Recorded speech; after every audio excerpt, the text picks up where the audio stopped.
بسم الله الرحمن الرحيم. السلام عليكم ورحمة الله تعالى وبركاته. يا رب إن شاء الله تكونوا كلكم بخير.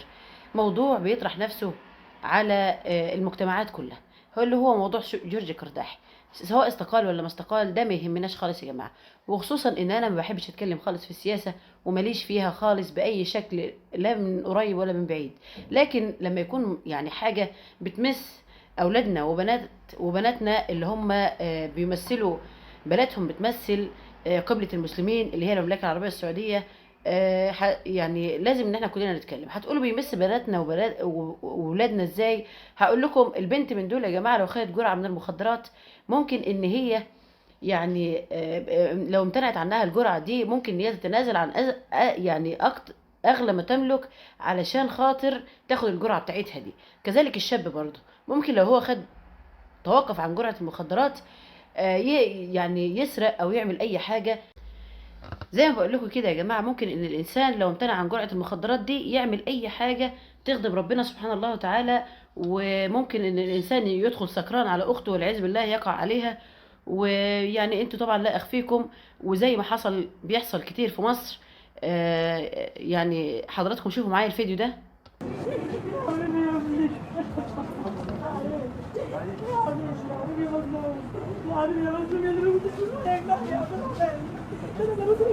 زي ما حضراتكم شفتوا الانسان ده هو نتيجه يعني ان هو خد شويه من المخدرات وكتر شويه، راح كده والعياذ بالله قطع راس الرجل. يعني قطع راس واحد، يعني بلاش اتكلم باللغه العربيه، قطع راس الراجل. و يعني ودلوقتي هو في السجن اهو. وانا قلبي اتوجع لما شفته كده بياخد الجوانتي من ايد امه كذكرى من امه. زي ما حضراتكم شايفين كده، الانسان ده لما خد المخدرات يا جماعه يعني فعلوا العياذ بالله فعلته اللي هي من الكبائر اهوت. ودلوقتي هو واقف ينتظر الاعدام. وهذا هو مخطط ايران يا جماعه، عايزه تدخل المملكه العربيه السعوديه، وعايزه الناس كلها تشاور على المملكه العربيه السعوديه وتقول ان هي قبلة المسلمين. لا، هي مش قبلة المسلمين، بل كربلاء هي قبلة المسلمين. والكلام ده طبعا انا مش بجيبه من عندي، زي ما حضراتكم شايفين. لو يعني ما انتوش ناسيين طبعا الكعبة اللي عملوها وقالوا ان كربلاء هي قبلة المسلمين علشان فيها الحسين. انت هتقولوا لي انت بتقولي ايه يا محمد؟ ايه الكلام ده وايه علاقته بجورج قرداحي؟ طبعا جورج قرداحي ده يا جماعه وزير في لبنان، وزير للاعلام. لبنان دلوقتي اصبحت طوائف مفككه وتريد ان هي يعني ايه تصبح المملكه العربيه السعوديه زيها بالظبط. ومش هتنال كده يا جماعه غير من خلال المخدرات. هتدخل المخدرات ازاي؟ بانها تعيد العلاقات تاني. فطلعت جورج قرداحي يتنازل، يقدم استقالته اللي هي على الورق بس دي. وبعد جورج قرداحي يا جماعة عبر القنوات الفضائية اللبنانية ان هو يتوسل للمملكة العربية السعودية بعد ما اراد ان هو طبعا يطعنها في ظهرها. ولكن هيهات لك يا جورج، يعني زي ما بيقولوا. انت اردت ان تهيج الرأي العالمي العربي والاوروبي على المملكة العربية السعودية بوصفك ان الحرب مع الحوثي حرب عبثية، وانت بتتكلم كده من غير فهم ومن غير علم. طبعا زي ما بقول لك كده انت بتتكلم بدون فهم ودون علم. يعني كل من اراد ان هو يفعل فعلتك دي ويهيج الرأي العام على المجتمع السعودي وعلى الحكومة السعودية، محاولاته دي كلها باءت بالفشل. يعني رجع صفر اليدين. زي ما انت كده رجعت يا جورج افاك بأمر عيش زي ما بيقولوا.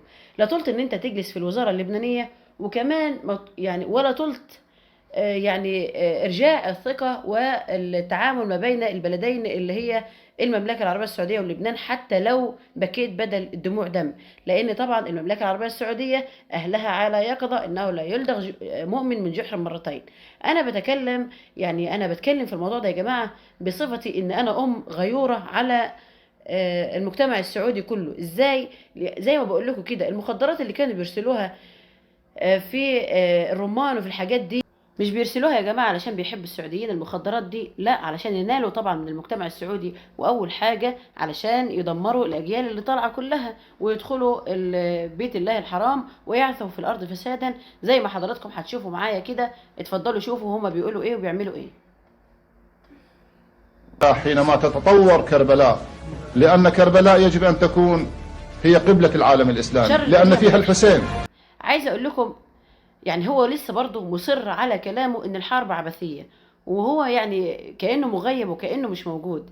ده بيتكلم بدون فهم، والحمد لله رب العالمين ان ربنا انطق على لسانه الجهل اللي هو فيه.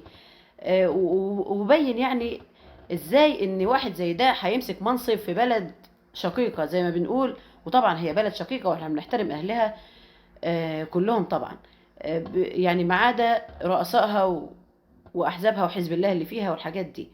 طبعا يا جماعه ان تحالف دعم الشرعيه في اليمن اعلن اعتراض 4 طائرات حاولت استهداف المنطقه الجنوبيه للمملكه العربيه السعوديه، وقتلت حوالي 115 حوثي في مأرب.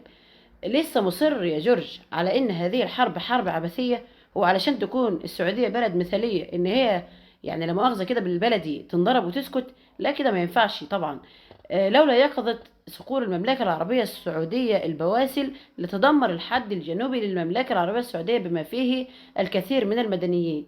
انت لسه مصر برضو على موقفك ان هي حرب عبثية، بعد ما كل الإعلاء بيبين أن الحوثي اللي بيحارب المملكة العربية السعودية والحد الجنوبي فيها ان هو بعد ما بيضرب بيتخذ المدنيين درع واقي له.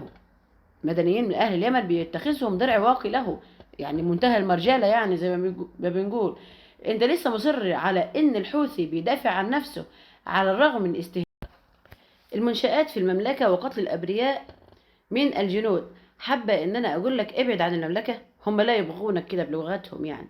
كما انهم يعني على حق حينما قطعوا العلاقات معكم بعد الحرب البارده اللي انتم بتشنوها على المسلمين هناك، سواء كانت بالمخدرات، سواء كانت من خلال الحوثي وضرب المنشآت في المملكة العربية السعودية وتدميرها، سواء كانت بأي شكل، سواء كانت حتى حرب على المسلمين. ما شفتوش انتوا الدكاترة كلها اللبنانيين اللي بيحاولوا يغيروا خلقة الله عز وجل من تحويل الرجل لأنثى والأنثى إلى رجل، وتنادوا ان ديت حرية؟ يعني الناس تقول لكم ايه ولا ايه؟ سبحان الله عليكم يعني. مع احترامي للشعب اللبناني يا جماعة، الشعب اللبناني أصبح شعب مفكك دلوقتي تحت قيادة نصر الله، واللي هو بيقول نصر الله الناس بتسميه كده.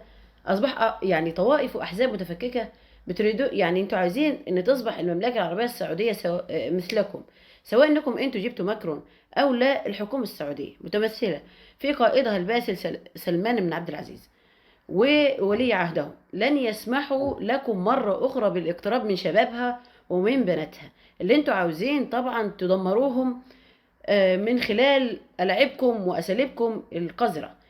أنا بتكلم دلوقتي على إيران وحزب الله والحوثي وكل ده. انتوا ما بتحبوش السعودية، لكن احنا وراها، واحنا هنظل يعني نبين للناس انتوا ايه وايه أغراضكم. احنا بنتكلم الكلام ده يا جماعة من خلال ان احنا كلنا كمجتمعات عربية شايفة واضح قدامنا موقف ايران من المملكة العربية السعودية وهي عايزة منها ايه، وموقف الحوثي من المملكة العربية السعودية وهو عاوز يعني جماعات الحوثي ديت عايزة برضو ايه من المملكة العربية السعودية. عايزين الدمار والخراب يا جماعة. لكن يعني ربنا عز وجل لما بيعوز بينصر حد بينصره، ولله الحمد والشكر. المملكة العربية السعودية تمضي قدما نحو المجد والعز، ولله الحمد والشكر. انتوا عايزين تخرجوا للعالم ناس مهلهلين نفسيا ومجرمين. هو ده هو يعني مخططكم في المملكة العربية السعودية، الدمار الشامل سواء بقى بأي شكل أو بأي طريقة. قالوا إن هم دلوقتي باعتين جورج يطلع في الفضائيات اللبنانية وحاطين له كام سؤال كده ومحضرينهم، وقالوا له إيه؟ جاوب لما يسألوك السؤال الفلاني جاوب بالرد الفلاني. طبعا يعني الناس دي غريبة جدا. عايزة اقول لك العب غيرها يا جورج انت واللي بعتك.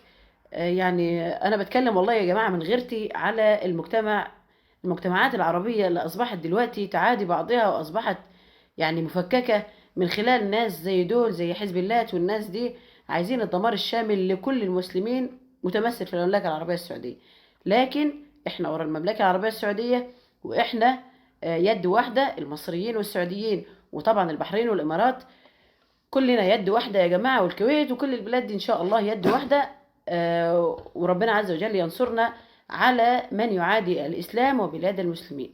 والسلام عليكم ورحمة الله تعالى وبركاته.